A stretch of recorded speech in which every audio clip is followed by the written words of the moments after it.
I'm Dr. Will Hendren. I'm the CEO of Qura. You know, it's really interesting. If you look at the history of medicine, at least in the last 300 years or so, it's been defined by these eras, very definable eras of transformational innovation or advances that literally impact the lives of not hundreds, but millions and millions of people. And examples of that include going back to Jenner and vaccination, discovery or demonstration of anesthesia at the MGH, X-rays. More recently, we've all experienced the pandemic and mRNA vaccines. And so I don't think it's lost on any of you in the audience that today we're just at the cusp of one of those similar transformational eras. And you've heard about this in the last few days. And that's the era of biosensors and digital data. And that's exactly what Qura is all about. So in this era of sensors, we have developed a proprietary cutting-edge technology platform for disease management that uses implanted biosensors, wireless capabilities, software, and data. And with a platform, our initial application is a very highly differentiated technology that automatically measures and transmits blood pressure data continuously using a very small implanted sensor device. Our solution provides very important clinical and economic value for patients, providers, and payers by affording unparalleled understanding of the true blood pressure load and the risk of that load under a wide range of normal life physiologic conditions. And a better understanding of blood pressure's so-called TTR, or time and therapeutic range, is going to drive adoption and growth and propel what we think is a very substantial commercial opportunity. Finally, we are raising a Series B funding that's going to fund our first upcoming human feasibility studies, regulatory clearance, and early commercialization. So I always start with, who we are from a leadership standpoint, because you can have the best technology in the world, but if you don't have the horsepower and the people around the table to get this to a commercial state, it's a struggle. And we're very fortunate to have assembled an outstanding group of individuals who are playing major hands-on roles in this at every facet. And at the same time, we're supported by world-class engineering, regulatory, reimbursement, et cetera, capabilities, and as a highly cohesive functional team. So I'm a heart surgeon in my former life, so I've spent my entire career in cardiovascular disease, and I'm absolutely stunned by the world's misunderstanding of blood pressure and what an enormous problem it actually is. It is the single leading healthcare threat, not only in the US, but globally. And the numbers that they're all there for you to read are absolutely staggering. So nearly half the adult populations in almost every developed economies have hypertension, yet only 1 in 5 who carry that diagnosis are actually controlled. The primary goal needs to change. It needs to be a seismic improvement in control and better understanding of what blood pressure load is all about. And continuous monitoring is the key to that. It's the way to unlock this problem. The biggest problem or challenge in clinical cardiology today is not a new pacemaker or a new way of mapping the heart or some of the things that you're hearing about here in this conference. The biggest challenge is the simple, reliable, and what I like to call actionable blood pressure measurement.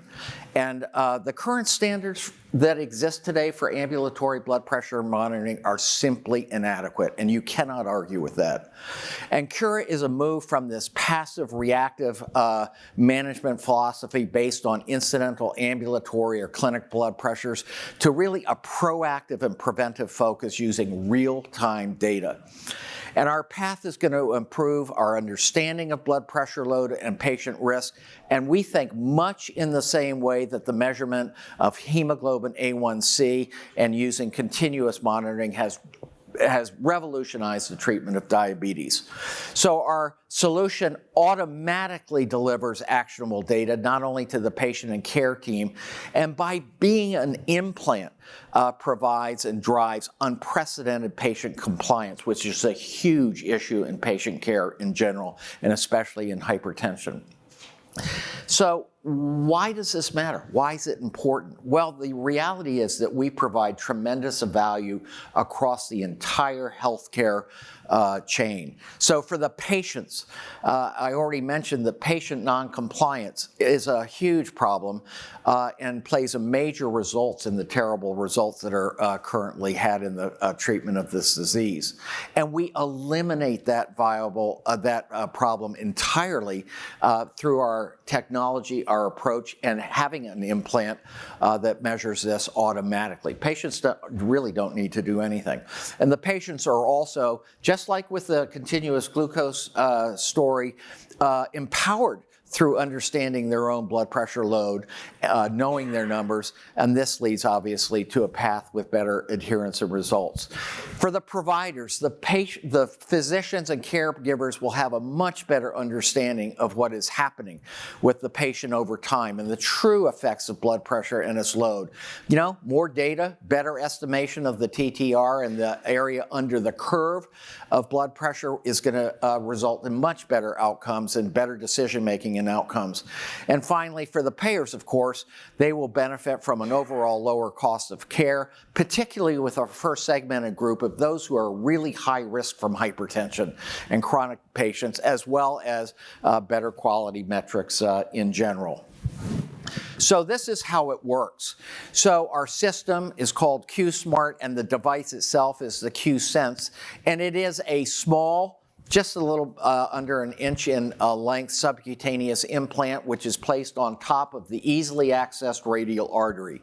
It's actually a very sophisticated machine with highly miniaturized components, at the core of which is a true capacitive MEMS pressure sensor. It will be placed very easily under local anesthesia and a little introducer that we are creating.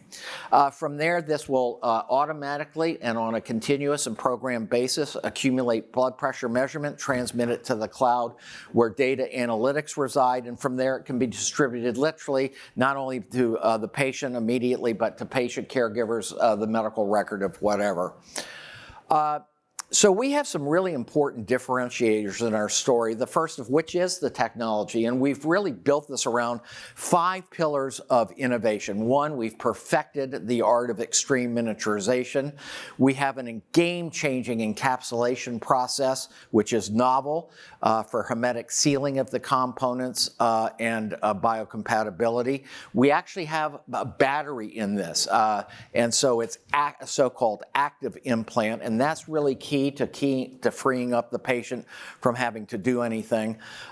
And we have wireless transmission innovation. And finally, we're giving and generating waveform blood pressure data, which some of you will understand has a lot of information, which is very different from just a blood pressure, a mean pressure, et cetera, et cetera.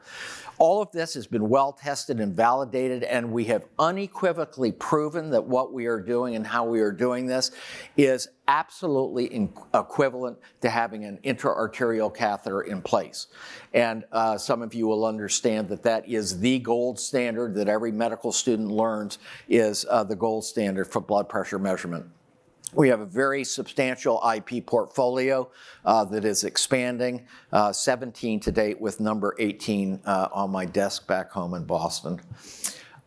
So, you know, I should retitle this Robust Commercial Opportunity to, you know, why this is a great business, and it's going to be a great business.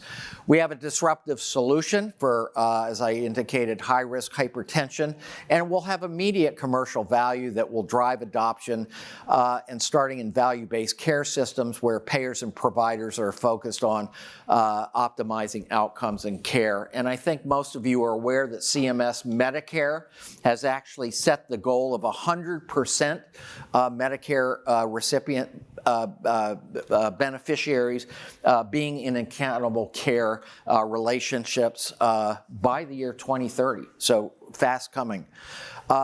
We have planned early pilots with risk-bearing organizations will then further demonstrate the clinical and economic value. And this, of course, is just part of the process of establishing and expanding current codes, getting more coverage, and where value supports the economics in the value-based delivery paradigms, we absolutely know that this will occur in the fee-for-service arena as well. And so we have lots of opportunity from revenue from a broad and expanding number of sources, one of which is, despite being a very sophisticated machine at scale, we can produce this very inexpensively. So, low COGS, high margins, data revenue, recurrent monitoring for the collection, monitoring analytics in the value-based care paradigm, PMPM, and risk-sharing contracts, and then lots of other sources, including contracted data services, licensing, royalty, software as a medical device, and finally, I want to mention strategic partnerships. Some of you have been listening to some of the talks here today. Well, we absolutely believe in that combination of support financially and in other ways from early strategic partnerships. And we have generated tremendous strategic interest thus far. And we think that's an important thing, and it was really refreshing to hear some of the strategics espousing that today. And finally, just base financial modeling that we have demonstrates remarkable strong operating income and revenue ramp, even without all of this targeted expanding of the codings, et cetera. So here's where we are. We're raising $25 million to fund our first-in-human feasibility studies, our FDA submission, and early commercialization process. We are into that and have done well thus far in that raise and are continuing now on the process. And just from a milestone, they are listed here, and I would just point out that either in Q3 of this year or late Q3 or early Q4, we will be doing our first in human feasibility studies in Australia under Dr. Ian Meredith's auspices, who you might have noticed is part of our team, and early design freeze submission. We strongly believe that this will be a de novo submission, and many of you have heard or are familiar with that process, and we think we can have early commercialization by the first quarter of 2026. So just a capsule summary is this is cutting-edge technology platform, which we think is going to be an important contributor to the success of the sensor and data era, which we are now firmly in. We are addressing absolutely massive markets with one of the most important disease entities in the world, and we think this is going to be a very robust commercial and investment opportunity. And with that, thank you very much.